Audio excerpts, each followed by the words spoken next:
Bonjour et bienvenue dans la vidéo numéro 7 de ma série Pop Culture et Psycho sur les chroniques de Bridgerton. Aujourd'hui, on va parler de Bénédicte, celui qui cherche à tout prix à se sentir libre.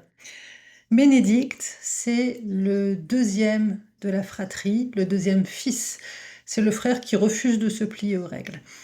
Son désir de liberté, il ne se limite pas que à s'éloigner des obligations familiales, sociales, du mariage et à s'amuser le plus possible.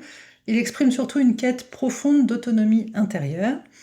En psychanalyse, on pourrait lire son comportement comme une rébellion contre le surmoi familial et social. C'est-à-dire qu'il va à tout prix chercher à exister pour lui-même et pas pour ou par l'approbation des autres, contrairement à son frère Colin, contrairement aussi à ce qu'on a vu avec Anthony.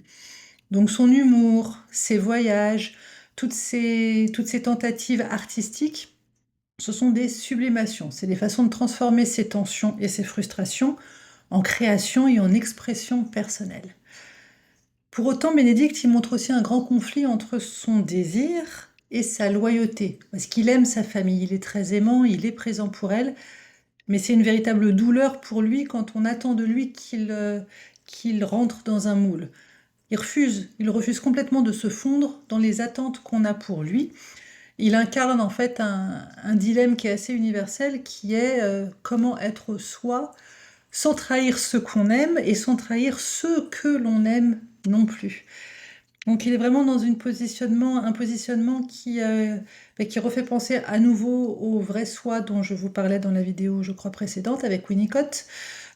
Construire un vrai self, un vrai soi, c'est oser être libre, c'est oser expérimenter, oser ressentir, tout en restant connecté à ses proches et à son groupe social, parce que on est des animaux sociaux, on a besoin de ça. Bénédicte, c'est pas seulement un esprit rebelle, c'est un désir authentique qu'il exprime par son exemple et par son comportement. Il a le désir authentique de reconnaître ses propres limites et d'expérimenter, loin des carcans sociaux. D'un point de vue psychanalytique, si on va faire une lecture de ce personnage-là, je pense que c'est important de rappeler qu'il est le second. C'est le second fils, donc il n'a pas de place réelle dans la lignée paternelle. Il a certes le nom, mais en fait il n'a pas les responsabilités, il n'aura jamais le titre. C'est comme un joueur remplaçant sur le terrain, mais remplaçant qui n'est jamais appelé sur le terrain et qui n'a jamais sa place. Le seul moment où potentiellement il aurait à prendre le rôle de chef de famille, ce serait si son grand frère malheureusement venait à décéder. Donc bien entendu qu'il ne le souhaite pas, mais du coup, en tant que second, il cherche sa place hors du cadre familial symbolique. Toujours d'un point de vue analytique, on en a parlé tout à l'heure, la sublimation se fait pour l'art, par l'art.